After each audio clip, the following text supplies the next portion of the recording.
كيسنا والقباطي فنو بوفتاد المكتب فتح وقابا جرتو أسجرتو وقابا فنجبا فنفورة الكلو وقير بوفتان آمين وقابا فنجبا فنفورة الكلو وقير بوفتان آمين Magaba kanilma kanafuro kullu wa kayuko amin jirata berbera jiratisa hunda kentat wa kayuko fa yerokan umuri yang dalam ketasiste wan dolatif galanni fulfinne teso kiaream amarsu Kabajamtoga bersisa tinya bersisa apaina ayaleu wali sorot utastana dabra madanit Galila maskala Yesus tiga pertama kutawang gila wajabo apa tinya apa tamru Daryang betasana fargus Georgisi tiga pertama kutawang gila kasumas wajabo bersisa tinya bersisa walgai menalubung mana cetu tiga pertama kutarega wajabo bersisa tinya bersisa beranu dua beranu wakayu guftan kan zinjalat zinille wakayu guftan penjalatan umat kata apoli manggudota boleh wangja konota akasumas sarmoli pundike sono Syadaran tergekun tak iman akan jirtu wan lejerjit tempat kata wak iyo galati pacuf-cufle iyo galati pacuf-cuftani me wak ang galati pacuf-cufe kan jittan arta kisano lukaba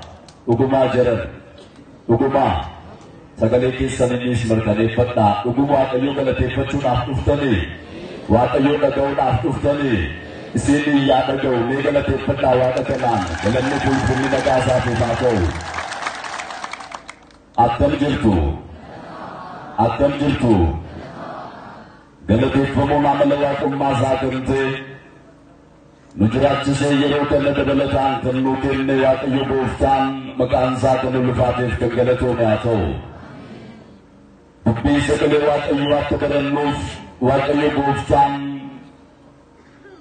Hundakinya jalan satin atau bersisuf atau borsu tidak ada masanu fato. Tariat yun bersisih malik gavan hidup batu lepnya nama desa. Wat yun garu gavan batu isa nadai fayisa. Wat yun buftan sagalisa hara puli turi hara sote kanan. Hundeke yatkan bersisu jalan sanu fato. Dekit amurasaf amma betadrin barum sekinya tentu. Watayung kan bersisu betadrin barum sekinya. Watayuni isim buk aciza betadrin jetulang kane berenna. Macam Iyasu ilmanawin. Pukuna toko lagos seputar sediret jecar kemuda. Meun dikisanu ragara wakayon jename. Sagali kisanu lekaba wakayon isimboko ciza. Inyu simboko ciza. Inyu luboko ciza. Mekan luboko cizu galemnya atau serit galati fata. Ya Kristano tak Berlefarat tijiran kena kesat namunni wanti gara-gara nubuk ciza jendanin wala pagkanat kena bedetanin jiru tansani pekum sipo nubuk ciza kanjedan jirat sudendo tansani malak niko nubuk cizu denda jendanin khayadan jirat sudendo isaanii ijoolleen koo nama qochiisu jedhanii kan yaadan jiraachuu danda'u. Garuu kan nama boqochiisu boqonnaan isaa gammachuu fiixaan ba'u kan qabu Waaqayyo Gooftaa jedhama. Eenyu jedhama? Eenyu jedhama?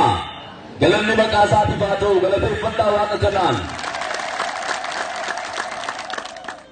Iyyaasuun jecha kana eenyutti dubbate gaafa jennu saba Israa'elitti jecha dubbatedha. Akkas jedhetti isaanitti dubbata. Ilaalaa waan tokko qalbeeffadhaa.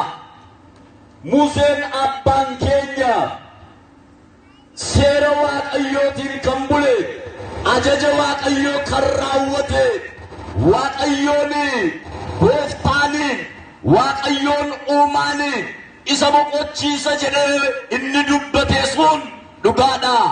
Har'as Waaqni keessan Waaqayyoon isin boqochiisaa jedhe. Waaqayyoon nu haa boqochiisu. Ameen jedhaa. Boqonnaa barbaannee dhufne bar. Namoonni hedduu dhugaan suniin jedha. Gaafa lafarra jiraatan qarshii isaaniitiin boqochuudhaaf biyyoolee garagaraa sodaree jedhanii, laangaaloo jedhanii, biyyoolee alaallee too isaanii nafin boqochuudhaaf deemu. Garuu maallaqaan boqochuun hin danda'amu. Hin danda'ama? Hin danda'amu. Kan nama boqochiisu Waaqayyo Gooftaadha. Maaliin nama boqochiisa gaafa jennu immoo calqabarratti sagalee isaatiin nama boqochiisa Waaqayyoon. Maal isaatiin isin hin jedhe? As jirtu akkam bultani? Laphee keessan kennadhaa. Waaqayyo Gooftaan ammas isinirraa kan barbaadu yeroo keessan erga aarsaa taasistanii as dhuftanii laphee keessan Waaqayyoon hin barbaada. Dubbii sagalee Waaqayyoodhaaf gurra laphee keessanii banadhaa. Amma Waaqayyoon maal na barsiisa laata? Akka kaleessaatti dhaga'ee qofa deebi'uu otoo hin ta'in Waaqayyoon kan barbaadu kan narraa barbaadu wayii jira jedha. Erga dhuftanii waan tokko bu'aa buufadhaa. Waaqayyoon nu haa gargaaru. Eenyu nu haa gargaaru? Ilaalaa waan tokko isinitti hima. Namni naafaan bataskaana deddeebi'a. Namni naafaan bataskaana deddeebi'a. Waaqayyo Gooftaan immoo kan deddeebi'u otoo hin ta'in kan deebi'uuf barbaada. Eenyu barbaadaan isin jedhe? Kan deebi'uuf barbaada Waaqayyo. Kan deddeebi'u otoo hin ta'in kan deebi'uuf barbaada. Waaqayyoon akka deebi'uuf waan nu barbaaduuf har'a sagalee isaatiin Waaqayyoon nu boqochiisuudhaaf hunda keenyatti sagalee isaa ergaa jiru. Namoonni Waaqni immoo isaanii taasisne isaanis naafila isaaniitiin lafa kana irratti umurii isaanii xumuran yeroo lama mana Waaqayyoo dhufu. Dhagaa jirtu yeroo lama dhufu. Yeroo akkamiin isin jedhe? Yeroo lama dhufu. Al tokko gateettii haala isaanii irra taa'anis Kiristinnaa fudhachuudhaaf kana mana Waaqayyoo dhufu. Naafota waan ta'aniif erga mucummaa Waaqayyoo mucummaa Sillaasee argatan booda immoo umurii isaanii hunda addunyaa irratti xumuranii yaada fooniin ala yaada hafuuraa ta'uu raawwatiin gaaf tokko yommuu isaaniitiif yeroo toon kennatiin umurii isaanii fixanii gaafa dhumaatii immoo gateettii nama afurii irratti baatamanii dhufu. Yeroo lamaanuu gateettii namarraa muudhatu. Naafota waan ta'aniif kanarraa sinaa oolchu. Ameen jedhaa. Maaloo ameen jedhaa. Yeroo lamaanuu namoota kanaa gateettii namarraa bu'an maaliif yoo jennu isaan naafota waan ta'aniif naafuma keessaa baanee jabummaadhaan akka deddeebinu keessattuu cimina amantaatiin, cimina sammuutiin, cimina lapheetiin akka deddeebinu Waaqayyoon nu haa gargaaru. Cimina amantaan yaadamu. Egaa Waaqayyoon sin boqochiisa gaafa jedhuun Iyyaasuun sabni sun baroota hedduuf boqonnaa dhabee ummata burjaajaa turedha. Ilaalaa kiristaanotaa ummanni kun ummata burjaajaa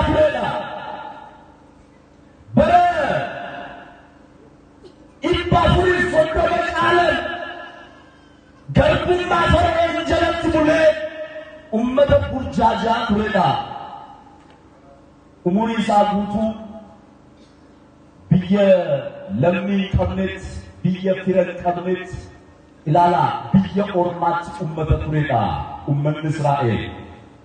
Waaqayyoon garuu isaan boqochiisuuf barbaadeet Museedhaan akkas jedhee isaanitti dubbachaa ture.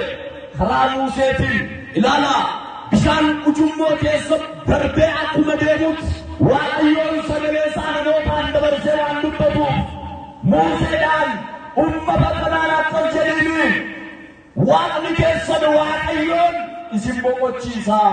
Eenyu isin boqochiisa? Waaqayyoon isin boqochiisa. Bakka yaaddan, bakka itti teessan, bakka isinii ta'u sana Midreeristi Kana'aan bakka jedhamtu sana isin dhaalchisaa jedhe Waaqayyo. Galanni ulfinni Waaqayyo naaf haa ta'u. Yesuusaanotaa qalbeeffadhaa. Amma Waaqayyoon sagalee isaatiin nu hubachiisuuf namni Waaqayyoon hin dhageenye boqonnaa hin qabu.